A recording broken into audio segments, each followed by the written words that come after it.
parlé de vos singularités tout à l'heure. Vous faites effectivement, vous invitez en plateau des gens qu'on n'entend pas ailleurs, mais vous invitez aussi des gens qu'on n'entend pas ailleurs et qu'on n'a pas forcément, que les autres médias n'ont pas forcément envie d'entendre. Je me demandais, en passant sur France 2, est-ce que vous continuerez d'inviter Tariq Ramadan, Dieudonné, Alain Soral, Marc-Édouard Nab, c'est-à-dire des gens que vous êtes les seuls à venir à la télévision et, à mon avis, pas seulement pour de mauvaises raisons. Dans le cas de Tariq Ramadan et de Marc-Édouard Nab, ils ont fait à peu près toutes les émissions imaginables, l'un en tant qu'intellectuel et l'autre en tant qu'écrivain. Moi, j'ai pas envie d'inviter Tariq Ramadan. Mais libre à vous de ne pas le faire. Je vous le dis. Non, mais vous dites, il fait toutes du coup, il y a Patrick Beaufort-Puy, il fait toutes les émissions. Vous dites, bah non, il fait pas toutes les émissions. Oui, d'accord, mais enfin, vous faites une émission, vous faites le journal, vous ne faites pas une émission de débat intellectuel.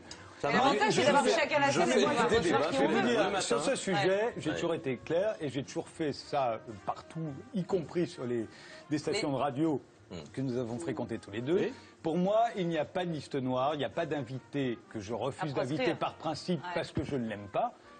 Voilà, je me l'interdis. Je suis sur le service public, c'est pas à moi d'inviter les gens en fonction de mes sympathies ou de mes antipathies. Voilà, c'était. Donc, à partir de ce moment-là, non, mais c'est pas seulement une question de sympathie ou d'antipathie. On a une responsabilité quand on anime une émission de débat public, on a une responsabilité, par exemple, de ne pas propager les thèses complotistes, de ne pas donner la parole à des cerveaux malades, parce que dans les gens que j'ai cités, je pense qu'il y a des cerveaux malades. Libre à vous de le penser. Des gens qui pensent que c'est un jugement, Patrick. Non, c'est pas un jugement. Les gens qui pensent qu'on n'a jamais marché sur la Lune, que le 11 septembre n'a pas existé, ou que les chambres à gaz. Mais ils ont le droit de... Qui dans les gens que vous avez, peut-être Soral, c'est à lui que vous faites allusion. Soviet sur le 11 septembre, enfin bon, bref, il y a... Oui, mais bon... C'est un débat éternel, on ne sera jamais d'accord sur ce sujet. J'anime une émission de service public. Si j'étais sur Fox News, je serais comme vous, je déciderais que les gens qui regardent Fox News vont entendre un certain son de cloche et je le privilégierais. Mais on a chacun le droit de penser ce qu'on veut, mon Patrick. Non. Si... il est petit, il revient de vacances, il est en pleine forme, Frédéric.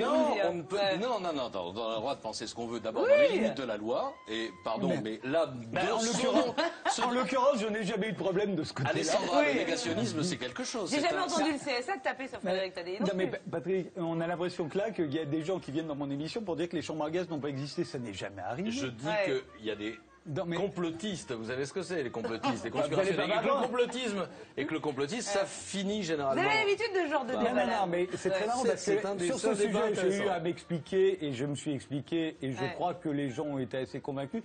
Tant qu'il n'y aura pas une loi en France, et vous pouvez écrire à votre député, si vous voulez que les gens ne puissent plus dire qu'ils doutent de ce qu'ils appellent la version officielle du 11 septembre. Si vous voulez qu'ils n'aient plus le droit de le dire, ben alors, et si vous n'avez jamais vu Ce soir ou jamais, c'est aussi comme ça que ça se passe. Alors, il se trouve que là, c'est la meilleure pub pour il se trouve qu'il fait allusion à un truc avec Mathieu Kassovitz un jour qui a dit qu'il avait eu des doutes sur le 11 septembre.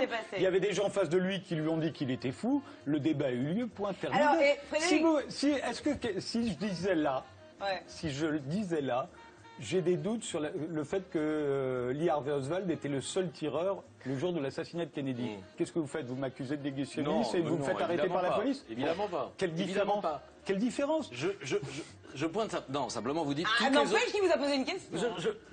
Vous dites simplement que toutes les opinions se valent et qu'on peut entendre absolument toutes les opinions. Toutes les opinions autorisées par la loi et en France sont défendues par la Constitution. Tout ce qui n'est pas interdit est autorisé. Et ce n'est pas moi, animateur de télévision, qui vais décider de ce que l'on a le droit de dire. Il y a des livres qui paraissent, des films qui sortent. Vous avez le droit de faire le tri. C'est votre responsabilité. Je dis simplement qu'on a une responsabilité. C'est la vôtre. Moi, la mienne, c'est de Vous avez une responsabilité aussi. Absolument. Chacun voit midi à sa porte, c'est à peu près ça. Ma responsabilité, c'est que, en tant qu'animateur d'une émission de débat sur le service public, je m'interdis d'être le procureur ou le défenseur des uns et des autres, et surtout de censurer qui que ce soit, sur quelque sujet que ce soit, à partir du moment où il respecte la loi. Jamais il y a eu le moindre problème dans Ce soir ou jamais, y compris avec les gens que vous avez cités. Je parle de Dieudonné et d'Alain Soral, qui sont dans des positions un peu spéciales. Je ne parle pas du tout ni de Marc-Édouard Nab, ni de Tariq Ramadan, qui sont invités partout.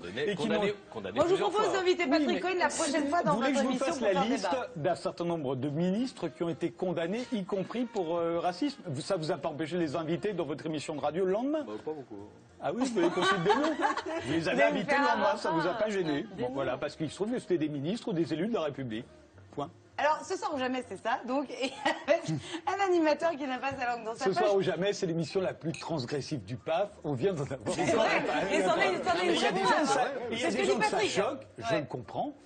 Il vaut mieux pas qu'ils la regardent, mais c'est vrai que c'est une émission dans laquelle on va dire, on va voir des gens qu'on ne voit pas ailleurs, on va dire des choses qu'on n'entend pas ailleurs, Ouais.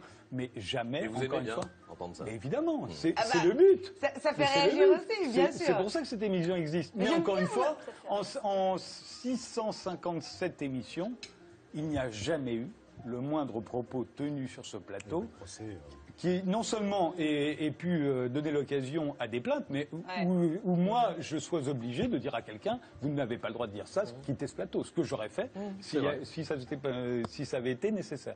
Jamais. C'était très intéressant, ceci dit. C'est vrai, c'était très intéressant. Frédéric, je rappelle que ce soir ou jamais, c'est sur France 2 à 22h35. Donc, changez vos habitudes, les gens, et assistez à ce que vous avez vu là, en l'espace de 5 minutes à peine. Oui, ce sont les gens, évidemment. Enfin, voilà. Et vous verrez des tas de gens que vous ne rencontrerez jamais ailleurs, particulièrement pas dans Exactement. les émissions de Patrick. Exactement. Vous Donc, allez allez voir découvrir un Frédéric. monde.